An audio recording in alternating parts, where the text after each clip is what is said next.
tardes a todos y a todas. Bienvenidos a la Universidad de Jaén, bienvenidos a la que pueden considerar siempre como su casa.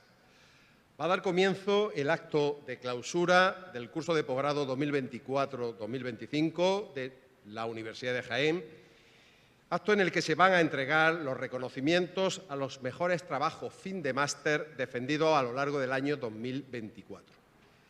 Quiero saludar a los miembros del equipo de gobierno que nos acompañan en este acto, José Ignacio, Marta, también a los miembros del equipo amplio, miembros del equipo del Vicerrectorado de Enseñanzas Oficiales, también otros miembros del equipo de gobierno, también, por supuesto, a los directores y directoras académicos de los másteres oficiales de nuestra universidad, a todos los miembros de la comunidad universitaria y, sobre todo, a los verdaderos protagonistas de esta ceremonia, a nuestros alumnos y alumnas egresados de la Universidad de Jaén, a sus familiares y a todos sus amigos y amigas. También quiero saludar a nuestro invitado, a Javier Martínez Picado, profesor de investigación del ICREA. ICREA es la Institución Catalana de Investigación y Estudio Avanzado, y dentro del ICREA pues, forma parte de un centro muy prestigioso que es el IRSI CAISA. Será el encargado, Javier, de impartir la conferencia que cierra el 12º ciclo de conferencias de posgrado de nuestra universidad.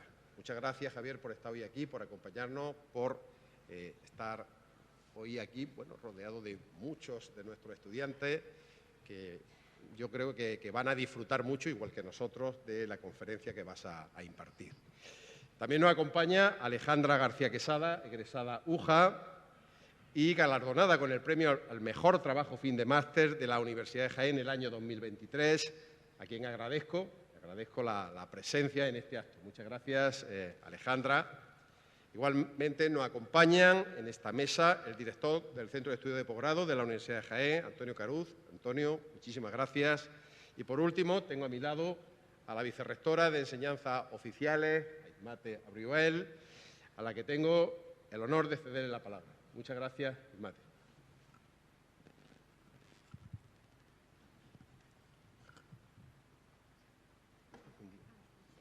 Bueno, muchas gracias, rector. Bueno, buenas tardes a todas y todos. Es un placer para mí saludar a los miembros de la mesa, rector magnífico de la Universidad de Jaén, querido Nicolás, director del Centro de Estudios de Posgrado, querido Antonio, querida Alejandra, premiada del año pasado, y por supuesto a nuestro invitado, a nuestro conferenciante, querido Javier. Muchísimas gracias, Alejandra, muchísimas gracias, Javier, por aceptar nuestra invitación para estar con nosotros hoy. Bueno, también quiero saludar al equipo de gobierno, querida Marta, querido José Ignacio, querido equipo, también mi equipo que me acompaña en todo. Y, por supuesto, a las directoras y directores académicos de los diferentes másteres oficiales de la Universidad de Jaén, profesoras y profesores, familiares y amigos, y, por supuesto, a nuestros finalistas de los premios a los mejores trabajos fin de máster defendidos en el año 2024. Bueno, la verdad que es un verdadero honor hoy estar aquí con todos ustedes en este acto tan especial de entrega de los premios a los mejores trabajos fin de máster. Como vicerrectora de Enseñanzas Oficiales siento un inmenso orgullo al ver cómo la dedicación, el talento, la innovación y el rigor se reflejan en los trabajos de nuestras alumnas y nuestros alumnos. Por eso os quiero felicitar de corazón por todo el trabajo que habéis realizado y, por supuesto, por la perseverancia y la constancia. Y para que valoráis bien la magnitud de este logro, me gustaría daros unos datos. En el año 2024 se defendieron 1.430 trabajos fin de máster, de los cuales 120 han sido finalistas. Y de estos 120, a continuación, vamos a otorgar los 6 premios en las 2 modalidades. Lo que quiero decir es que no ha sido una tarea fácil, Por lo tanto, quiero agradecer profundamente a las comisiones académicas de los diferentes másteres de la Universidad de Jaén, también a los miembros de la Comisión de Grado, Máster Oficial y Doctorado y, como no, al Centro de Estudios de Posgrado encabezado por su director y, por supuesto, a su miembro, Pepe Gas. Y quiero hacer una especial mención a Antonio Reyes por su labor tan rigurosa como siempre. Bueno, de otra parte, quiero reafirmar también el compromiso de la Universidad de Jaén, de nuestra universidad, con la excelencia y la calidad en la formación. Nuestra visión integral abarca diferentes iniciativas, entre las cuales las conferencias o el ciclo de conferencias que organiza el Centro de Estudios de Posgrado. Como ha dicho el rector anteriormente, alcanza su 12ª edición y con la conferencia que nos va a pronunciar nuestro querido Javier, pues va a cerrar este ciclo hoy. ¿Cuál es el objetivo? El objetivo de estas conferencias que han sido diseñadas para que desarrolléis vuestro potencial, para que adquirís herramientas que os sirvan para afrontar los desafíos de un mundo cambiante. Queridas alumnas y queridos alumnos, recordad que representáis lo mejor de nuestra universidad y estoy segura de que vais a tener un futuro brillante por delante. Y quiero destacar que si queremos construir un mundo mejor, y esto va a ser gracias al trabajo y al compromiso de cada uno de vosotros y vosotras. Así que sentiros orgullosos de este logro y a emprender un nuevo camino lleno de oportunidades, pero también con grandes desafíos. Y para finalizar, quiero dar las gracias a las familias y amigos por su incondicional apoyo en este camino que a veces se hace muy duro. Mi gratitud también a todas las direcciones académicas, al profesorado, al personal técnico de gestión de administración y de servicio y a las entidades externas que han participado en vuestra formación. Y ahora, si me permite, rector, voy a dirigir un agradecimiento más especial que va para mi equipo al completo del Vicerrectorado de Enseñanzas Oficiales y, por supuesto, a los miembros del Centro de Estudios de Posgrado. También quiero hacer un reconocimiento muy particular a todas las personas que han hecho posible la organización de este acto. Sin ellos, esto no hubiera sido posible. Bueno, lo han hecho con tanto cariño y dedicación. A Gloria, Antonio Reyes, Margarita, Ana y Antonio Jiménez. Muchísimas gracias por vuestra dedicación y por poner tanto corazón en todo. Así que enhorabuena a todas y todos, muchísimas gracias y que disfrutéis de la gala.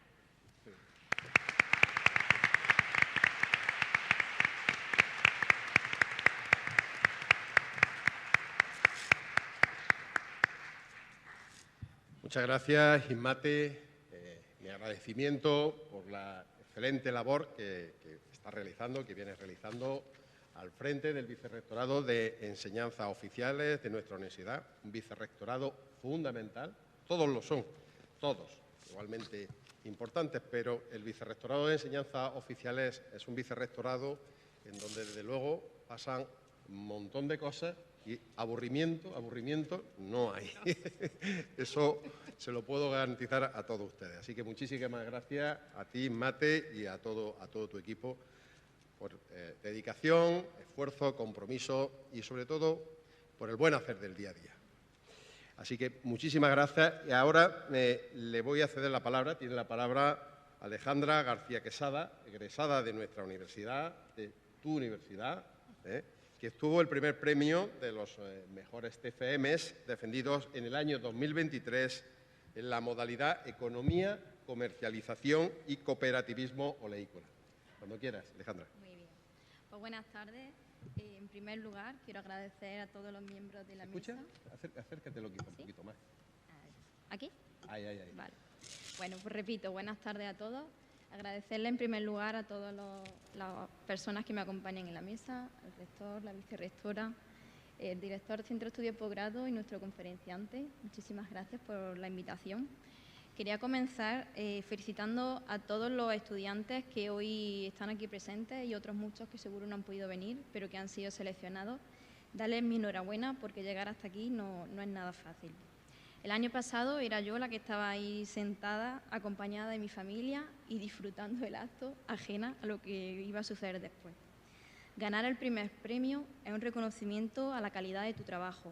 Son muchas las horas las que hay que invertir para lograr la excelencia. Investigar, buscar, escribir, borrar y volver a borrar. Así hasta lograr que te guste lo que estás plasmando en el papel. Pero no quiero quedarme solo ahí, aunque desde luego ha sido una parte muy importante tanto en mi vida personal como profesionalmente. Hoy quiero aprovechar la ocasión que me brindáis para contar mi experiencia y ojalá sirva de ayuda para alguien que pueda verse en mi misma situación. Me vais a permitir que lo lea porque mi etapa educativa estuvo marcada por una grave enfermedad que me limitó desde que era una niña, pero fue el esfuerzo y el tesón de mis padres los que me sacaron adelante. Papá, mamá, gracias por no rendiros nunca. Cuando llegamos a nuestra juventud... Gracias.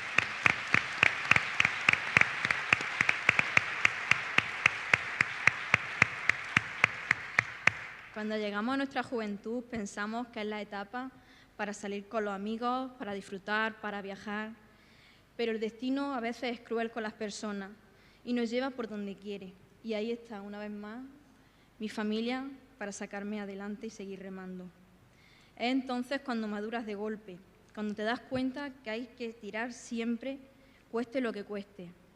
He estudiado con muchísimo esfuerzo, trabajando desde muy joven, pero sin perder las ganas de seguir aprendiendo y superarme cada día.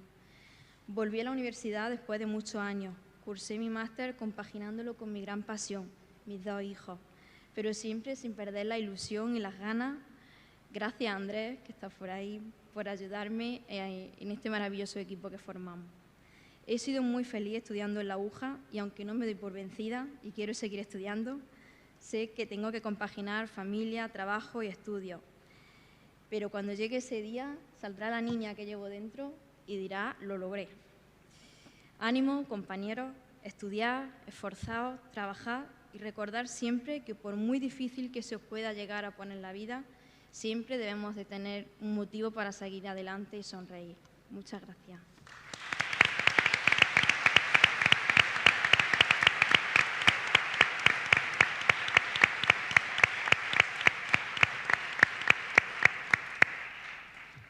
Pues, Alejandra, las gracias te las tenemos que dar nosotros a ti, porque ejemplificas a la perfección los valores universitarios, los valores que defendemos en la Universidad de Jaén, en tu universidad, en nuestra universidad, en la universidad de todos. Y dentro de esos valores está la lucha, luchar. Jaén necesita a personas como tú. El futuro de Jaén está garantizado con personas con tu fuerza, con tu valor, con tu tesón y con tus ganas de empujar. Necesitamos en Jaén muchas personas como Alejandra. Así que yo os pediría un aplauso por Alejandra.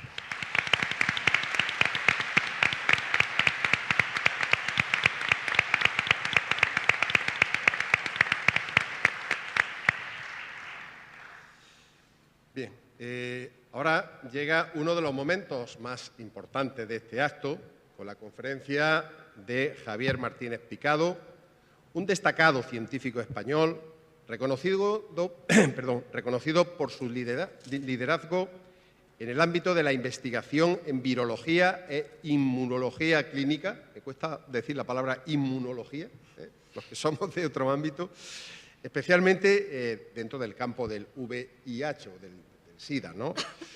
Es profesor de investigación de la Institución Catalana de Investigación y Estudios Avanzados, como he dicho anteriormente, en el IRSI CAIXA, un centro referente en infecciones e inmunidad impulsado por la Fundación La Caixa y el Departamento de Salud de la Generalitat de Cataluña, donde lidera el grupo de investigación en retrovirología y estudios clínicos. Está considerado como el mayor experto español, y esto es un lujo, y posiblemente de Europa, en la investigación sobre el virus de la inmunodeficiencia humana, el VIH. Su trabajo ha sido y sigue siendo fundamental en el proceso de curación de una enfermedad que hasta hace pocos años era mortal en un porcentaje muy alto de los casos, casi en el 100% de los casos. Ha sido ese proceso de curación gracias a tratamientos eficaces que han ido mejorando con el paso de los años. En los últimos años, además, la humanidad ha tenido que enfrentarse a la pandemia del coronavirus, que nos hizo comprobar lo frágiles y lo vulnerables que podemos llegar a ser. Y también puso de manifiesto cómo invirtiendo en ciencia, invirtiendo en conocimiento, se pueden obtener resultados importantes. En el caso del coronavirus se obtuvieron resultados muy relevantes, muy importantes, en un tiempo récord, resultados que se plasmaron en vacunas, que fueron eficaces, eficientes y que salvaron mucha vida humana. Javier, nuestro conferenciante, es un ejemplo de la importancia de apostar por la ciencia y del gran retorno que tiene la ciencia y el conocimiento para la sociedad. Ahora, sin más, le voy a dejar con su conferencia titulada Virus, invasores diminutos, poderosos y peligrosos. Así que, cuando quiera, Javier.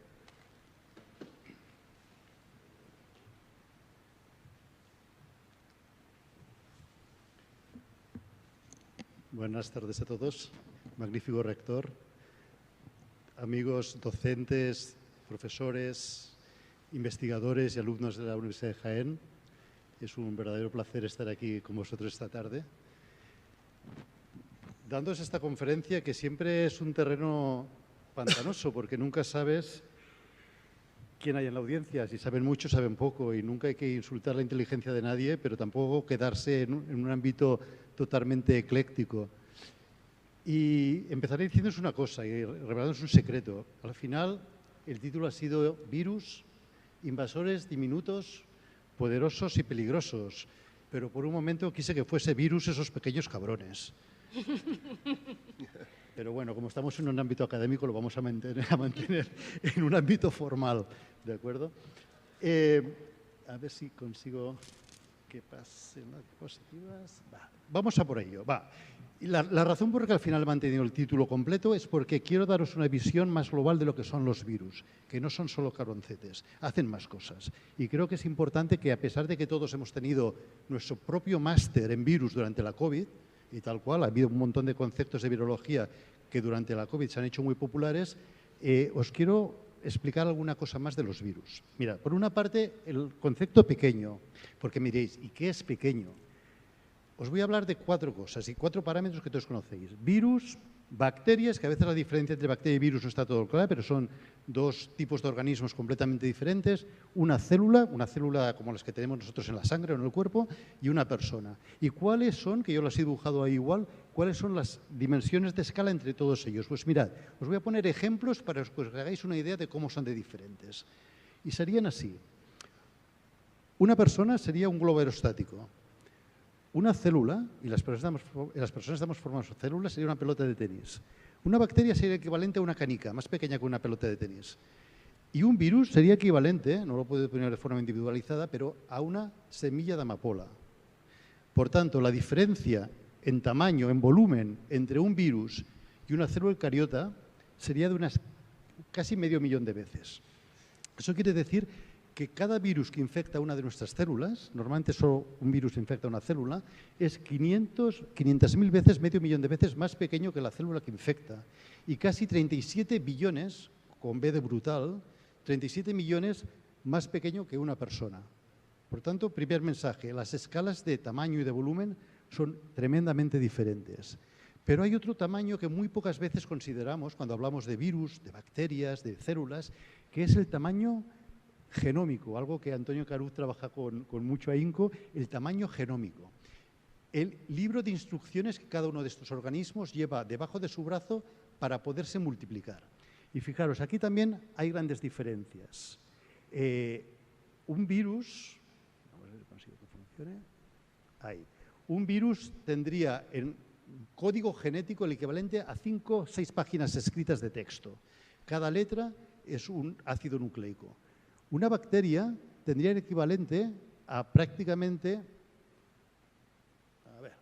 han ido seguidos, un tomo de 3 novelas de 2.300 páginas, como esta que os he puesto aquí, de Proust, y una célula eucariota sería el equivalente a una biblioteca entera. Fijaros que la cantidad de información que tiene una célula eucariota, como todas las que tenemos en nuestro cuerpo, es muy superior a la que tiene un virus. Y un virus, sin embargo, con ese poquito texto, con ese poquito código, es capaz de hacer muchísimas funciones y de generar enfermedad en los seres humanos y en los animales y en las plantas. Estoy teniendo algunos problemas, me vais a perdonar con el pase de diapositivas. ¿Hacia aquí? Gracias. Los virus infectan cualquier organismo del reino vivo. Sabéis que en el reino vivo hay prácticamente 5 reinos, los animales, las plantas, los hongos, los proteas y los moneras. Pues hay virus en todos ellos. Y fijaros que los virus son muy diferentes en forma, son diferentes, relativamente diferentes en tamaños, tienen diferentes nombres, algunos del lugar donde aparecen, de la persona que los descubre, hay una gran diversidad. Pero os quiero indicar una cosa, y es que el primer virus que se descubrió fue un virus de planta. Y fue un virus de plantas porque esa planta tenía interés económico. En 1892, un ruso, Dmitry Ivanovsky, descubre el virus del mosaico del tabaco. Y tenía interés este virus porque en aquel momento el tabaco era un mercado muy importante en todo el mundo. Y este virus dañaba las cosechas de tabaco. Y por eso se interesó y descubrió por primera vez lo que era un virus. Por cierto, en 1892, como ninguno de nosotros estábamos aquí, por daros una referencia, era aproximadamente en torno, un par de años después, los hermanos Lumière descubren el cine. O sea, que para daros una referencia de cuánto hace, cuando os acordáis de cuándo se descubre un virus, acordaros del cine, porque son prácticamente coetáneos. ¿Cuántos virus hay en la Tierra? Una pregunta que me hacen a veces los estudiantes. Pues hay la friolera de 10 elevado a 31, es decir, de multiplicar 10 por 10 por 10, 31 veces. Y como esto nuevamente es un número muy extraño, que me podéis decir, joder, ese número, Javier, no estoy familiarizado con él. Pues, ¿qué hay parecido a este número también? Pues hay en el planeta aproximadamente 10 millones más de virus que estrellas en el universo. Por daros otra idea de que en este planeta estamos rodeados por virus. Hay muchísimos virus por todas partes. Y estos virus hacen funciones muy poderosas. Una de las funciones es que son unos reguladores extraordinarios, algo que se conoce desde hace muy poco tiempo, son unos reguladores extraordinarios de los ecosistemas, especialmente de los ecosistemas marinos. Si no tuviésemos virus que matan y que destruyen bacterias y fitoplancton, no se podría regenerar el ciclo de la vida, no se podría reciclar todos los nutrientes que acaban dando lugar a un sistema ecológico saludable. Por tanto, los virus son, si no tuviésemos virus, el ecosistema no podría funcionar. Por parte, hacen unas funciones medioambientales tremendas, muy importantes. Pero además los virus son unos jugadores extraordinarios dentro de la biotecnología y de la biomedicina. Os voy a poner algunos ejemplos. Gracias a la biología molecular, hemos podido sintetizar moléculas como la insulina. Las personas que tienen diabetes de tipos 1 y tipos 2 se inyectan insulina. Eso es una molécula recombinante que hemos sido capaces de preparar y de expresar en los laboratorios gracias a la transcriptasa inversa, un enzima, una proteína que está presente en los virus y solo en los virus. Hemos hecho avances tremendos en ingeniería genética. Por ejemplo, os voy a poner dos variantes. Una de ellas es unos tratamientos muy recientes que hay para algunos cánceres que se llaman CAR T-cells. Estas moléculas estas células que luchan contra el cáncer se obtienen gracias a la utilización de virus que codifican información que nosotros les preparamos en el laboratorio. Esto lo hacemos de hecho en mi grupo también. Les preparamos en el laboratorio a través del lentivirus, un tipo de virus que infecta los linfocitos CD8 que tenemos en nuestro cuerpo, de forma que esos linfocitos se convierten en luchadores inmensos contra el cáncer. También en vacunas. ¿Os acordáis de la vacuna AstraZeneca, la vacuna de Oxford contra el coronavirus? Es una vacuna que se ha hecho por ingeniería en adenovirus, un tipo de virus. Es decir, que utilizamos los adenovirus y los virus en general, también los virus de Ankara, como vectores para curar enfermedades. Los hemos utilizado en inmunología para entender aspectos de la inmunología muy básicos, por ejemplo, para entender cómo funcionan las vacunas en el organismo.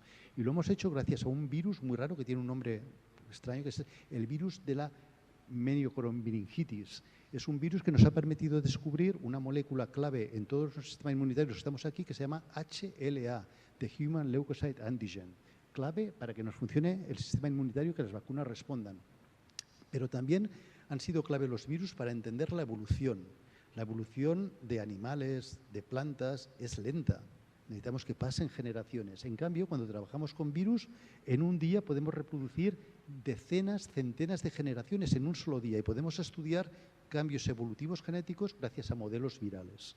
Y eso es algo que ha sido muy interesante y que llevamos haciendo ya pues, un número de años importante. Por tanto, el mensaje es que los virus nos son útiles, que los podemos domesticar, que podemos aprender y hacer mimetismo de las acciones que hacen los virus. De hecho, el 8% del ADN de todos los que estamos aquí son antiguos virus, son lo que llamamos retrovirus endógenos. El 8% es mucho. Pensad que solo sabemos, no quiere decir que haya solo eso, sabemos que el 1% de nuestro ADN codifica para proteínas. Fijaros, es mucho menos. El ADN que sabemos cuya función, entendemos qué función tiene, es mucho más pequeño que el ADN que tenemos, que son restos fósiles de retrovirus con los que hemos convivido en la evolución. Los virus nos han acompañado en la evolución humana y animal desde que existe la vida. Los virus han sido también motor de evolución. Pero estos virus que yo tengo en mi cuerpo, ¿qué hacen? Pues mirad, algunos han hecho funciones tan importantes como generar la placenta. Somos mamíferos gracias a la placenta y la placenta existe gracias a una proteína que se llama sincitina que proviene de retrovirus endógenos, que permite fusionar células, hacer lo que se llama un sincitio, y ese sincitio, que proviene de una proteína viral, permite generar una placenta que ha permitido el traspaso de gases y nutrientes entre la madre y el feto. Eso se debe a un retrovirus endógeno. Por tanto, nosotros, en nuestro más profundo interior, somos también, de alguna manera, virus. Virus son peligrosos y, de hecho, cuando penséis en la palabra virus, y si os quedáis con esto de la charla, fantástico, virus significa etimológicamente veneno, verí. Y, por tanto, el concepto de virus ha sido durante mucho tiempo precisamente este concepto de veneno. De hecho, cuando uno va al médico, y esto es algo que ha pasado mucho tiempo, el médico le dice, no te preocupes, es solo un virus, pero fijaros la cantidad de enfermedades virales que nos rodean, algunas más tenues, otras mucho más severas, pero hay virus que son realmente letales y con los que tenemos que tener mucho cuidado. He puesto ahí los primeros, el ébola, el MERS, el West Nile virus, la encefalitis, pero hay muchísimos virus con los que, de hecho, tenemos que convivir y que tenemos que tenerles mucho cuidado. Hay una frase muy bonita de este matrimonio, Gene Taylor y Peter Medawar, que en el año 1977 definieron un virus de una forma muy sencillita. Dijeron que un virus es simplemente una mala noticia envuelta en proteínas. Y es verdad, los virus, el concepto que tenemos generalmente de virus es este. Es un código genético muy pequeñito envuelto por unas pocas proteínas. De hecho, os he de decir, no nos ponemos de acuerdo con precisión sobre si los virus son seres vivos o no son seres vivos. Son claramente complejos macromoleculares, pero no tenemos claro que sean seres vivos. Ahora, se multiplican, replican. Hemos tenido muchas pandemias a lo largo de la historia. Algunas son de virus, algunas son de bacterias, pero os voy a mencionar unas pandemias del último siglo.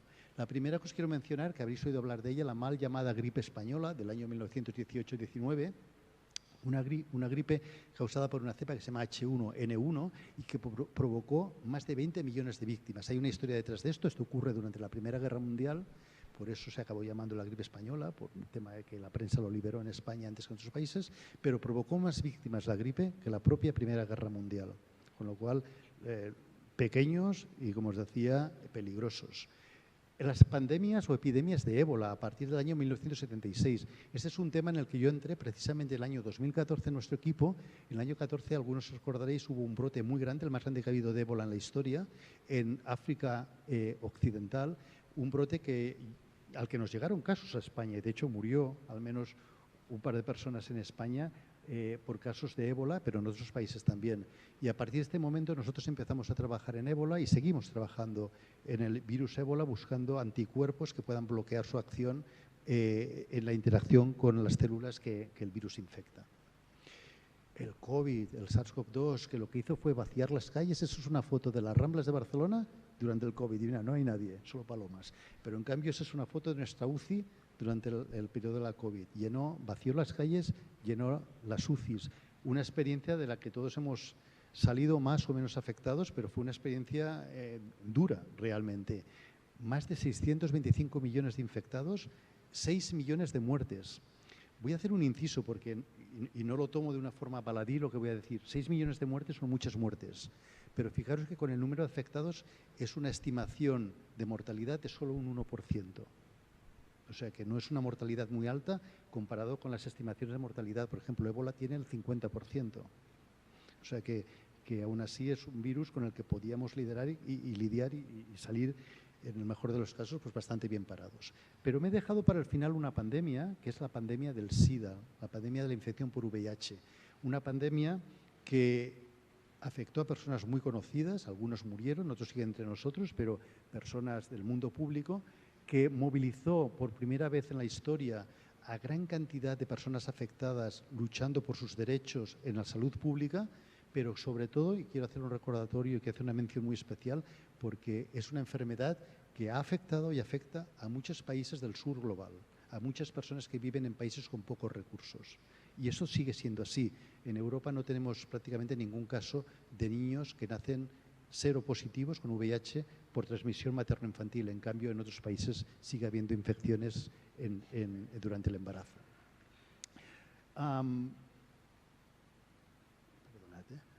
Aquí.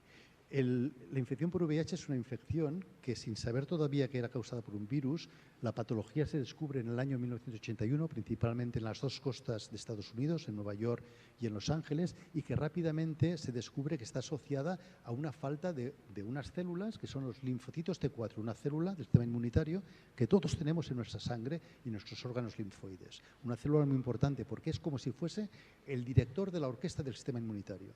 Y si el director de la orquesta no funciona, ya no hay ningún instrumento que funcione bien. La muerte de estas células produce el caos completo en la orquesta inmunitaria.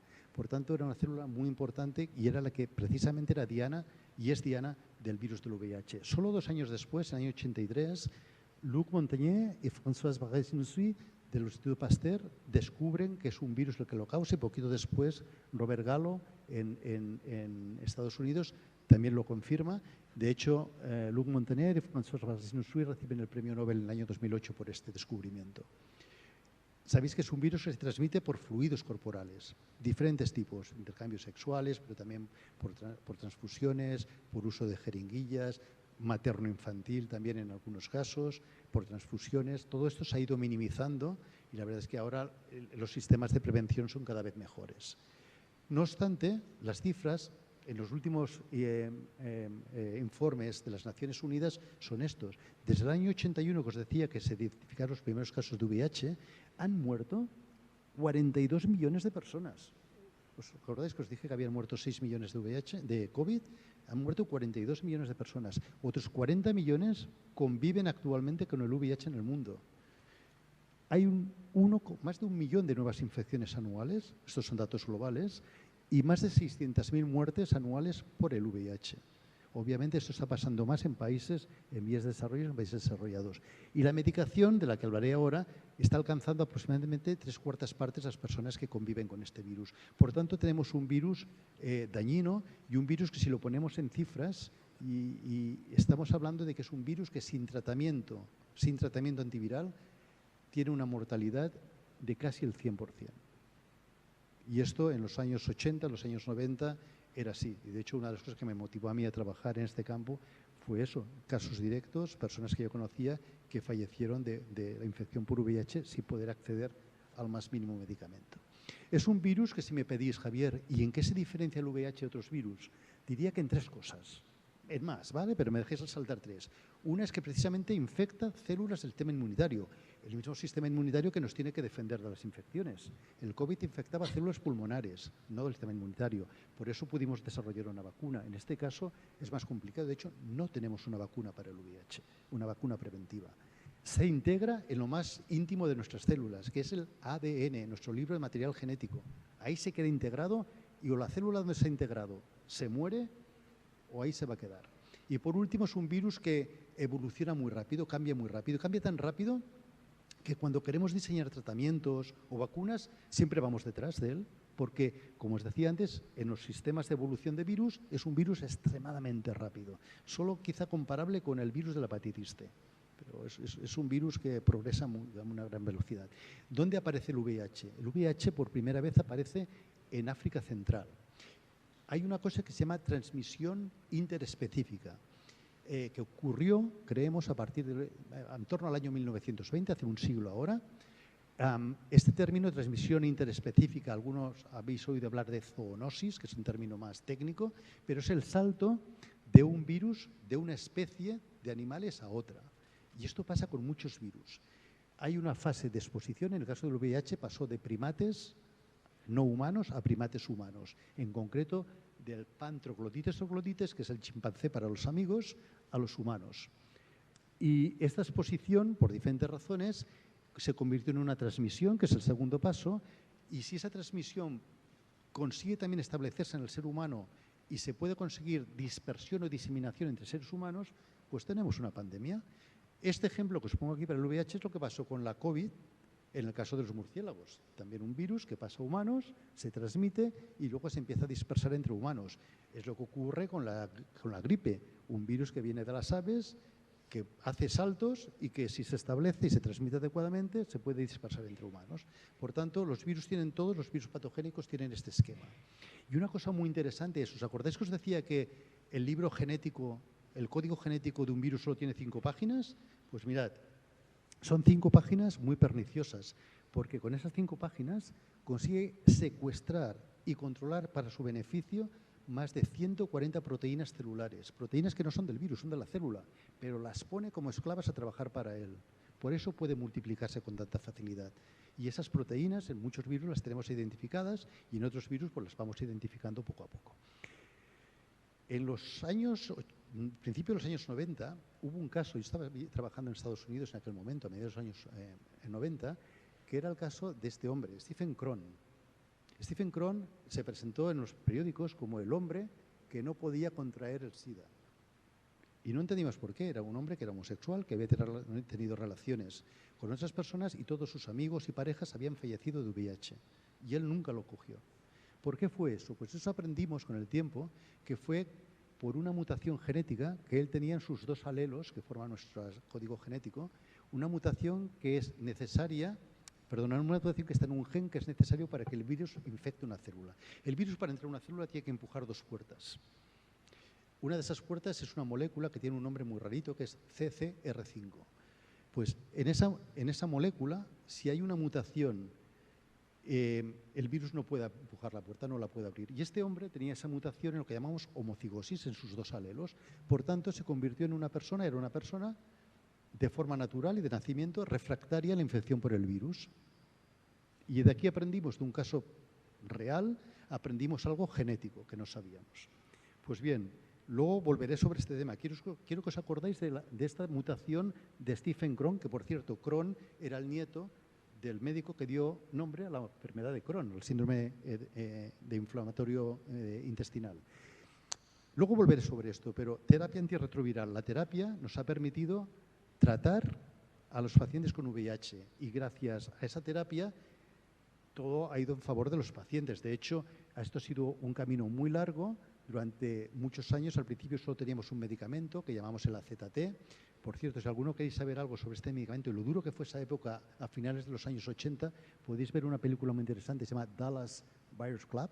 Yo doy una asignatura que se titula Virus y Cine en mi universidad y este es uno de los temas que toco, entre otros. Luego hubo un periodo en torno a los 90 en el que utilizamos terapias combinadas y los pacientes tenían que tomar un número enorme de pastillas. Algunas tenían que ir refrigeradas, unas sin ácido, sin alimentos grasos, otras con alimentos grasos. Era una historia complicadísima, pero gracias a esas pastillas muchos pacientes de esa época sobrevivieron. Y ya metidos en los 2000 se han conseguido lo que llamamos coformulaciones, o sea, que varios principios activos en una misma pastilla, y además esas pastillas tienen una enorme eficacia para luchar contra la infección. ¿Podemos tratar la infección por VIH? Sí, con estas pastillas la podemos tratar. Mirad, ahí veis un gráfico en la pantalla donde la línea roja es la cantidad de virus que una persona tiene en su sangre. Cuando administramos la terapia, esa línea roja baja, quiere decir que los virus van desapareciendo, pero no se van. No se van porque si detenemos el tratamiento, lo que sabemos es que el virus reaparece en un par de semanas. Y reaparece porque el virus se esconde en lo que llamamos los reservorios celulares y anatómicos del cuerpo. El virus, os acordáis que se integra en lo más profundo de nuestro ADN, con lo cual no se va nunca. Y tenemos que intentar ver no solo cómo tratamos, sino cómo curamos, porque a lo largo de los años hemos desarrollado no una vacuna, pero sí herramientas de prevención de diferentes tipos, no voy a entrar hoy en ello. Hemos desarrollado tratamientos de los que os he hablado un poquito, pero nos falta esos 40 millones de personas que ahora viven con el VIH, que se tienen que tratar y tomar medicamentos continuamente, saber si podemos llegar a una curación. Y yo he vivido gran parte de mi periodo profesional científico oyendo que curar el VIH es imposible. El año 2008-2009 yo inicié una línea de trabajo que era la curación del VIH en el equipo, y la verdad es que fue muy duro porque al principio nadie creía en ello. Pero en esa época algo pasó.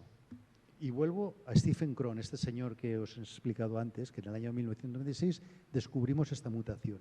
Pasaron 13 años entre este descubrimiento y utilizar el conocimiento de este descubrimiento para utilizarlo en terapias. Y fue con una persona, Timothy Brown, una persona a la que he conocido bastante profundamente, pero que ahora ha fallecido por otras razones no asociadas al VIH, a una persona que tenía una leucemia, además de su infección por VIH, que su hematólogo, vivía en Berlín, Gero Hutter, le dijo: vamos a hacerte un trasplante para tu leucemia, porque es el único tratamiento que te queda, pero vamos a buscarte un donante para el trasplante que tenga la mutación en CCR5 y vamos a intentar no solo curarte la leucemia, sino el VIH. Y así lo hicieron. Le hicieron un trasplante con células de un donante que tenía la mutación, cosa que es muy raro encontrar. La probabilidad es entre uno entre 1 millón en aquel momento, ahora hemos mejorado. Y Timothy Brown, el año 2009, fue el primer caso de persona curada de VIH con una intervención médica. Muy drástica, pero el primer caso. Una prueba de concepto de que se podía curar. Pero durante muchos años fue el único caso de curación. En el año 2014 tuvimos un caso en Barcelona de una persona con la misma situación que Timothy Brown, pero con un linfoma. Hicimos un trasplante, en este caso con células de cordón umbilical de un donante que tenía la mutación, y todo funcionó muy bien. Desafortunadamente, un tiempo después el paciente murió por una recidiva del linfoma y nunca podemos decir que fue un caso de curación a largo plazo, pero eso nos metió en este proyecto que os enseño, iSystem. De hecho, este proyecto lo he liderado por los últimos 10 años. Es un proyecto de trasplante con células madre de donantes para intentar curar el VIH. Tenemos socios distribuidos por toda Europa y Canadá, y ahora se van a integrar también en Estados Unidos. Y lo bueno de esto es que Timothy Brown ya no es el único paciente curado de VIH. En los últimos pocos años, gracias a este proyecto, hemos conseguido 4 casos más, 3 ya publicados: Adam Castillejo, Mark Frankel y el paciente de Ginebra, Romuald, y ahora estamos enviando a publicar un último caso de un paciente en Noruega. Por tanto, vamos a tener ya no un caso, sino 5. Fijaros lo importante que es esto, la prueba de concepto de que una enfermedad que durante muchos años habíamos considerado incurable, gracias a la ciencia tenemos la prueba de concepto que la podemos curar. Y ahora solo tenemos que hacerla escalable para los 40 millones de personas que viven con VIH, que eso es un reto tremendo y estamos intentándolo, pero no va a ser fácil. Quiero acabar con un recordatorio a todas las personas que viven con VIH y aquellas personas que incluso sin vivir con VIH colaboran en todos los estudios clínicos, estudios de investigación, a veces difíciles de seguir, tienen que venir al hospital con frecuencia, pero que de una forma generosa y voluntaria, y sin ellos no podríamos hacer todos estos estudios que estamos haciendo. Son además nuestro comité asesor científico, les preguntamos siempre, tenemos reuniones periódicas con ellos y ellas. De hecho, aquí hay 2 de los pacientes curados, que los he marcado ahí en rojo, en nuestros estudios, pero realmente lo que os quiero transmitir es que toda la investigación que hacemos desde los laboratorios, desde los hospitales, solo es posible gracias a la complicidad con los propios pacientes.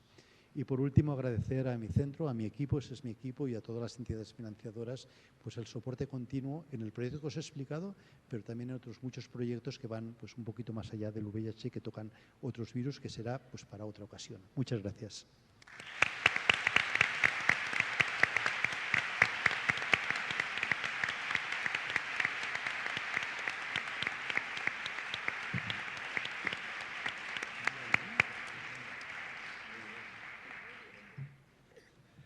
Muchísimas gracias, Javier. La verdad es que es un placer escucharte. Y bueno, quiero darte las gracias por hacer divulgación sobre un tema fundamental para la salud individual, para la salud colectiva, como el tema que has abordado en tu conferencia. Y la verdad es que muchas veces en las universidades, bueno, pues nos centramos, por supuesto, en formar buenos profesionales, en generar conocimiento a través de la investigación, transferirlo a empresas, a organizaciones, y muchas veces nos planteamos la divulgación científica, ¿le damos suficiente importancia?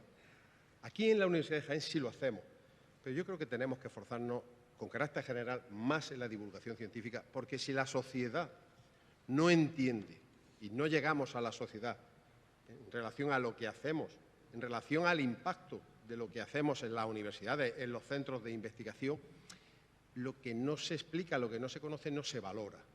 Entonces, creo que es muy importante esa labor de divulgación científica, como la que hace Javier, como la que hoy ha hecho Javier aquí en este acto de clausura del curso de posgrado, y creo que refuerza nuestra idea, la idea del equipo de gobierno, de darle máxima importancia a la divulgación científica. ¿Me vas a permitir que rompa un momentito el protocolo? Simplemente para añadir a lo que dices, que es básico. Lo quería haber dicho en la charla, pero que recordemos que la investigación científica requiere financiación, requiere profesionales, gente formada, requiere mucho esfuerzo y requiere que movamos a aquellos filántropos, a aquellas personas que pueden tener precisamente esa capacidad, no solo para cuidar de la salud de los que estamos aquí, de los que vivimos en Jaén o en España. La salud es global. Los virus no conocen fronteras.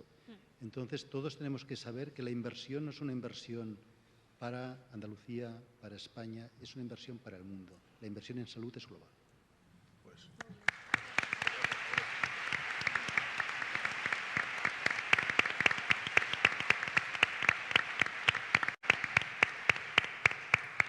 Vamos a proceder ahora, se va a proceder a la entrega de diplomas a los alumnos y alumnas premiados por los mejores trabajos fin de máster de sus respectivos másteres defendidos en el año 2024. Proceda a continuación la directora del Secretariado de Calidad de las Enseñanzas, Ana Martínez Rodríguez, al llamamiento.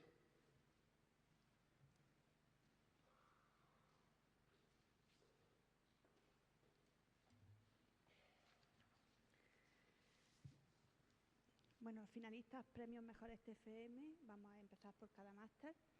Y en primer lugar, María Cordones Carmona, máster en análisis crítico de las desigualdades de género e intervención integral en violencia de género. Rocío Almira Salazar, máster en abogacía y procura. María Garrido Lázaro y Rubén Guijarro Ortega, máster en administración de empresas. Manuel Jesús Pérez Muñoz, máster en conocimiento, gestión y difusión del patrimonio histórico español.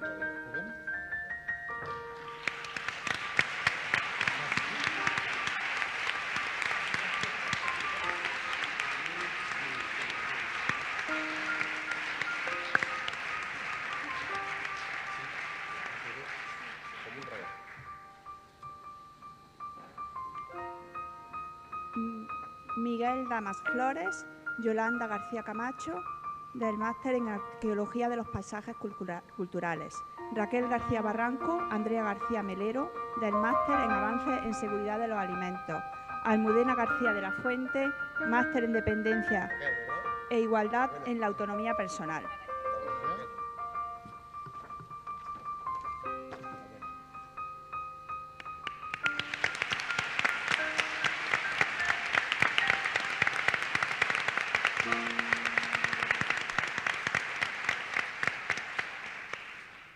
Rafael Martínez Barbero, Emma Márquez Larroche y Rubén Parras Molina, máster en Biotecnología y Biomedicina.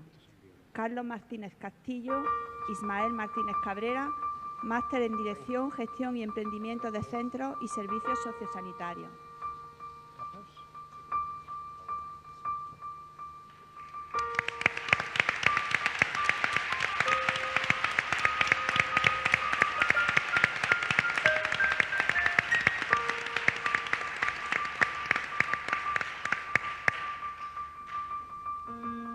María Águila Cuadrado, máster en Didáctica de la Lengua y la Literatura. Ana Isabel Vallejo García, máster en Economía y Desarrollo Territorial. Marina Jiménez Cantero, máster en Educación Ambiental para la Sostenibilidad. Lidia María Morales Ocaña y Miguel Ángel González Lara, máster en Energías Renovables.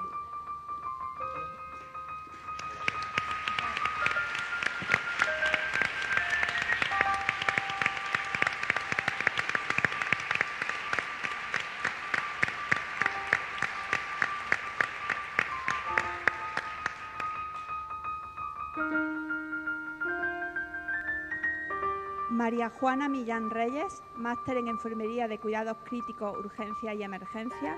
María José Contreras Rodríguez y Julia Lobato Vázquez, máster en Enseñanza Bilingüe y Aprendizaje Integrado de Contenidos y Lenguas Extranjeras. Manuel Eduardo Aranda Redondo y Alberto Quesada Velasco, máster en Estudios Avanzados de Patrimonio Cultural, Historia, Arte y Territorio. Enhorabuena.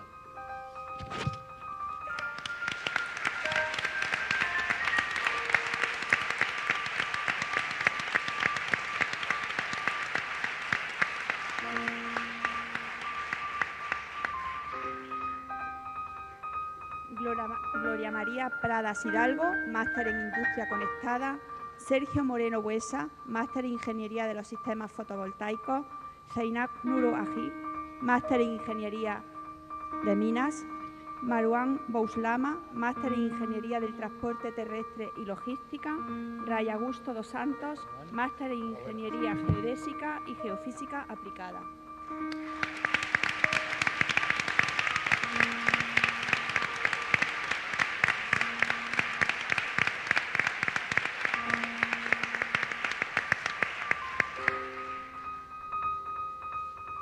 María Cristina Fernández Ruiz, máster en Ingeniería Industrial.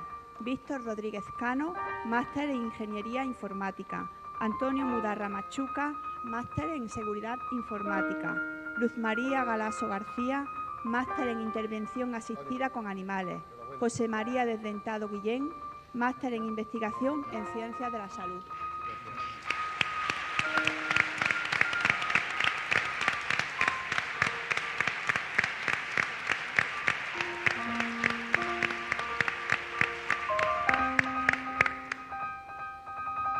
Sara Jiménez Lozano, Osmar de Jesús Pérez Lozada y Rubén Roldán, máster en Investigación y Docencia en Ciencias de la Actividad Física y Salud.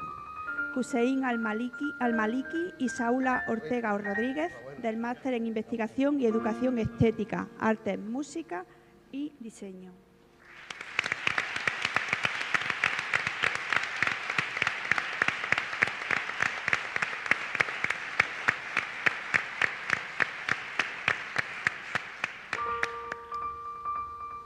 Javier Ramos Martín Moreno y Juan Manuel López Álvarez, del máster en Justicia Penal y Sistema Penitenciario. Juan Manuel López Álvarez recibe su diploma de finalista y también recoge en su representación el de Javier Ramos Martín Moreno. Ana Julia Cerón, máster en Lengua Española y Literatura, Investigación y Aplicaciones Profesionales. Elena Ramírez Maldonado, máster en Olivar y Aceite de Oliva. Elena García Monteagudo, máster en Estudios Ingleses, recoge en su representación María Luisa Monteagudo Milla.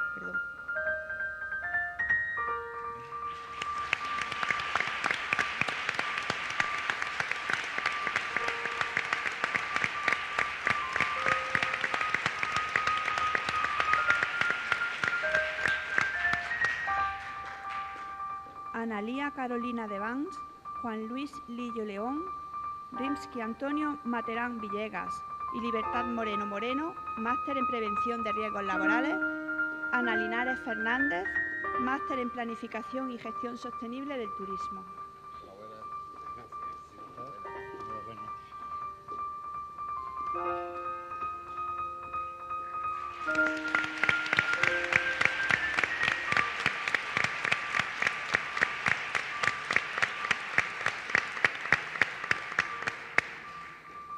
Ginesa González Correa, máster en Psicología General Sanitaria. Recoge en su representación la profesora Lourdes Espinosa Fernández. Rosana Luque Nebrera, máster en Psicología General Sanitaria. Victoria Estrella Pamos y Daniel Nateras Sánchez, del máster en Psicología Positiva. Laura Valdivia Catena, máster en Profesorado de Educación Secundaria Obligatoria, Bachillerato, Formación Profesional y Enseñanza de Idiomas.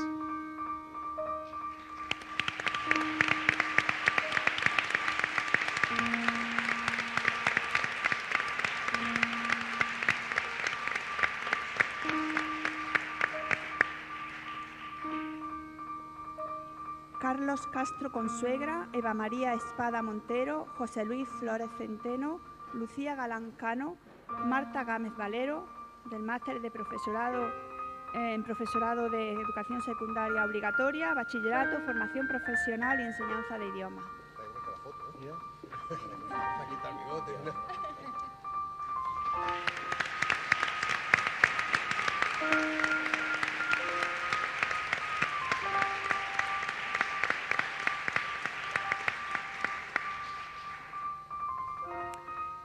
Eva María López Cobo, Alba María Mesa Argote, Tomás César Pancorbo García, Daniel Torres Cuesta y Fernando Torres Medina, máster en Profesorado de Educación Secundaria Obligatoria, Bachillerato, Formación Profesional y Enseñanza de Idiomas. Enhorabuena.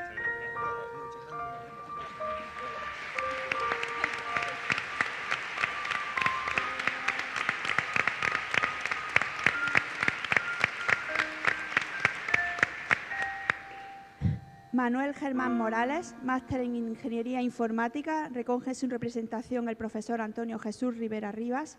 Anita Obono Elamesé, máster en Gerontología, Longevidad, Salud y Calidad, recoge en su representación Hermelinda Avaro Enchuga Avaga. Rubén López Muñoz, máster en Ingeniería de Telecomunicación, recoge en su representación Jesús López Gómez. Filipo Canapey, máster en Lengua Española y Literatura, Investigación y Aplicaciones Profesionales, recoge en su representación Mario Fernández Carrasco. Inmaculada Espinosa de los Monteros Llamas, máster en Investigación y Educación Estética, Artes, Música y Diseño, recoge en su representación Francisco Espinosa de los Monteros Pérez.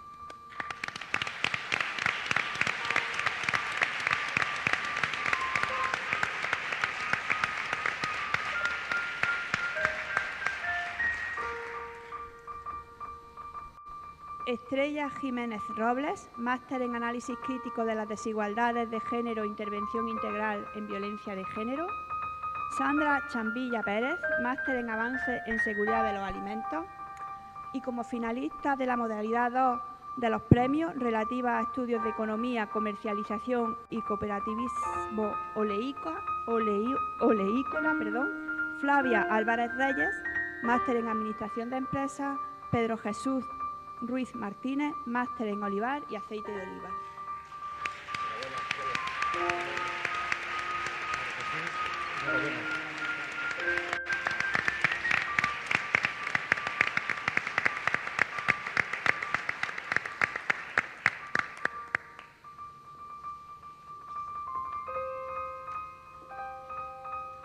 Bueno, y ahora vamos a los premios a los mejores TFM Trabajo Fin de Máster de la Universidad del curso 2024.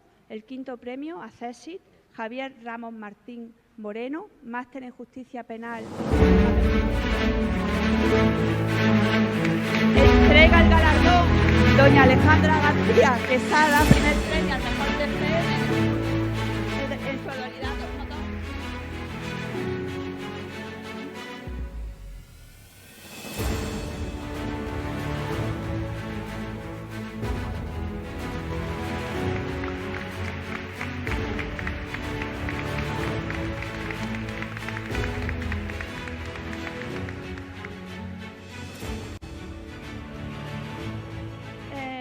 cuarto premio a CESI, Ginesa González Correa, máster en Psicología General Sanitaria, recoge el galardón en su representación la profesora Lourdes Espinosa, entrega el premio Javier Alcina.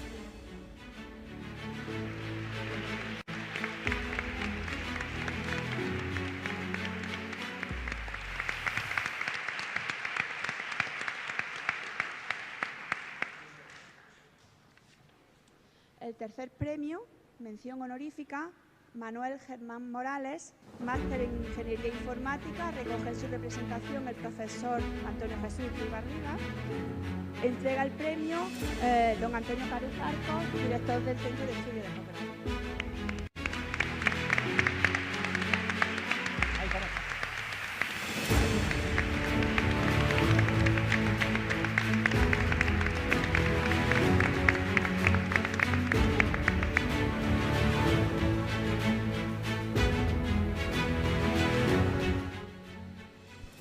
Segundo premio, mención honorífica, Rafael Martínez Barbero, máster en Biotecnología y Biomedicina.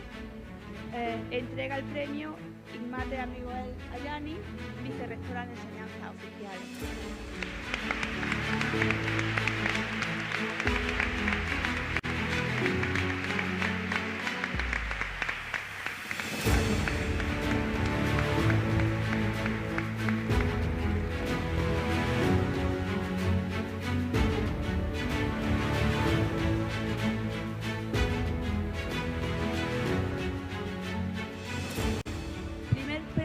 Al mejor TFM de la Universidad de Jaén, María Cordones Carmona,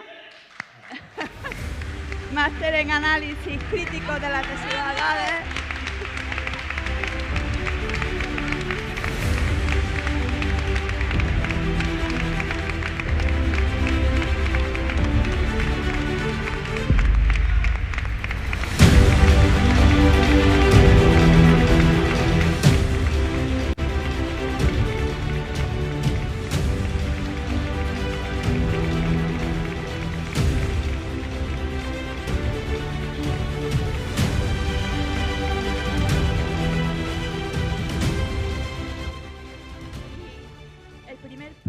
Al mejor trabajo fin de máster en estudios de economía, comercialización y cooperativismo oleícola, Flavia Álvarez Reyes, máster en administración de empresas. Entrega el premio al rector de la Universidad de Jaén.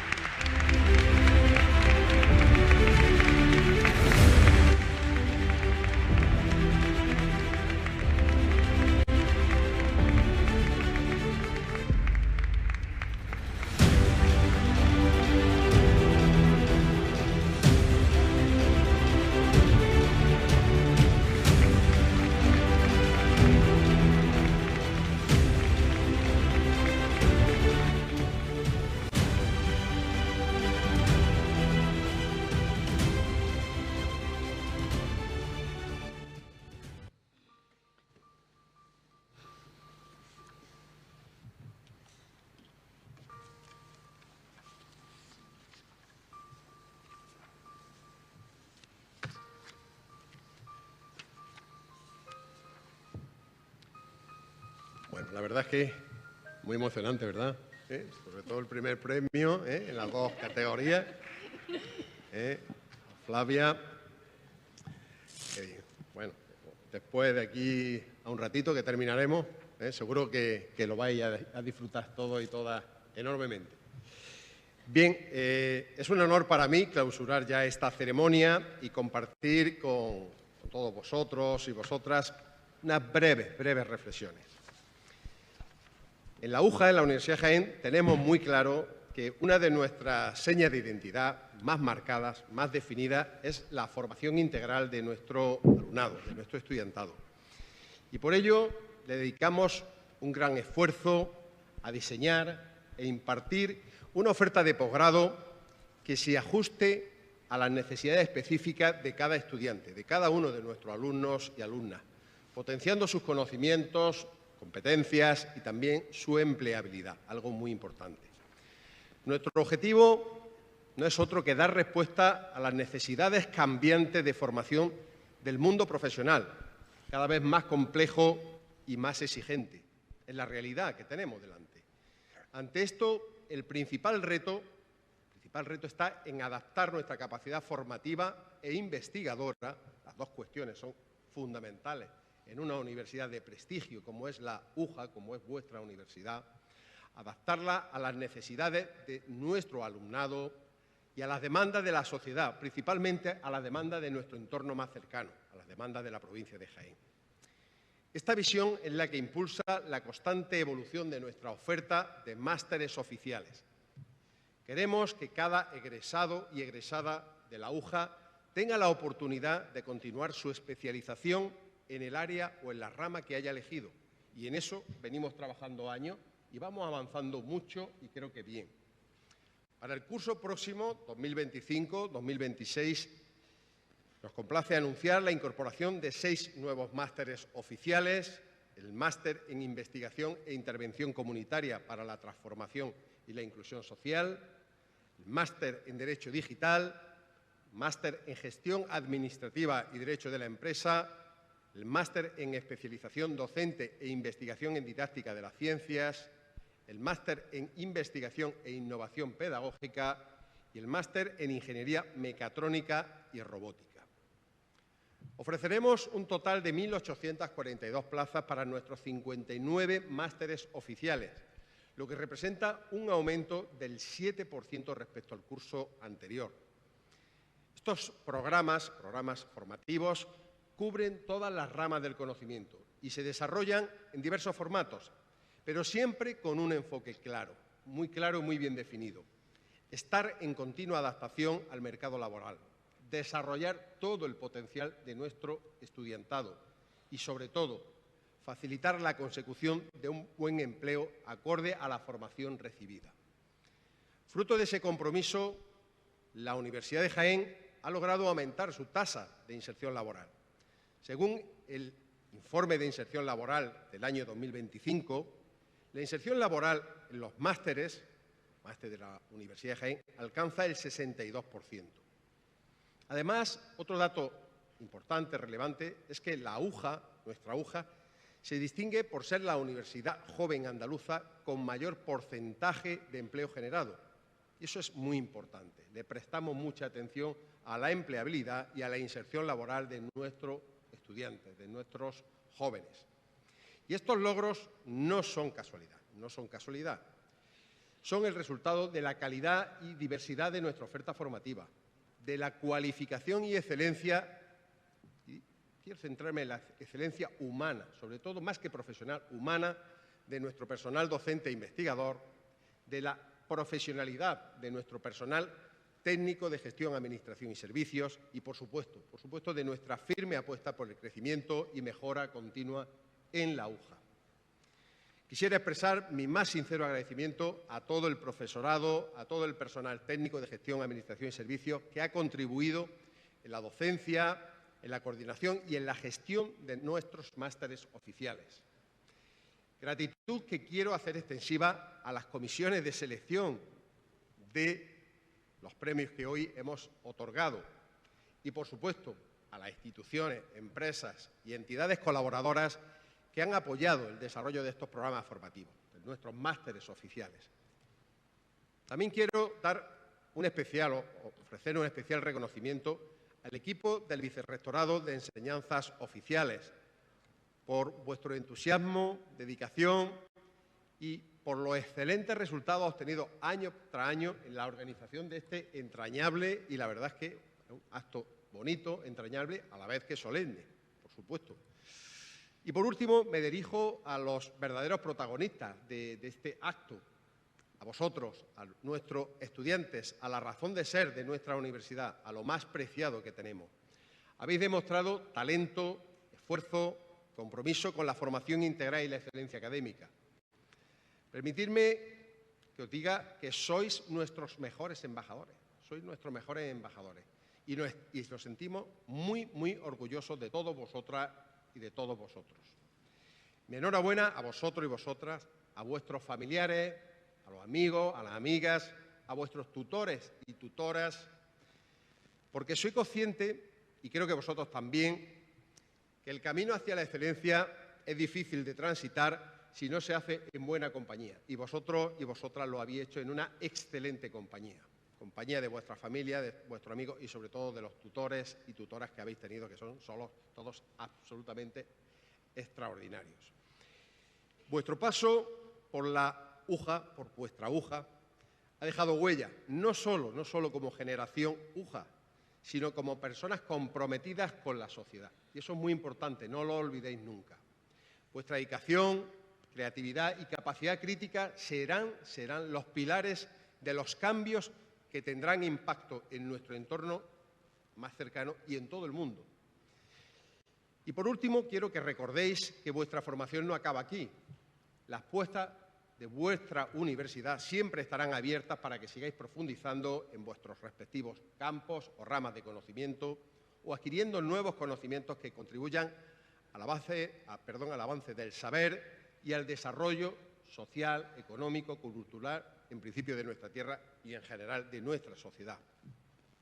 Quiero terminar diciendo que el futuro de Jaén, el futuro de Andalucía, el futuro de nuestro país está en vuestras manos. Aprovechar todo lo que habéis recibido y hacer todo lo posible por devolverle a la sociedad todo ese esfuerzo que profesores, tutores, vuestras familias, vuestros amigos han volcado en vosotros. Seguro que estaréis a la altura de las circunstancias porque sois, como he dicho anteriormente, sois nuestro orgullo, sois generación UJA.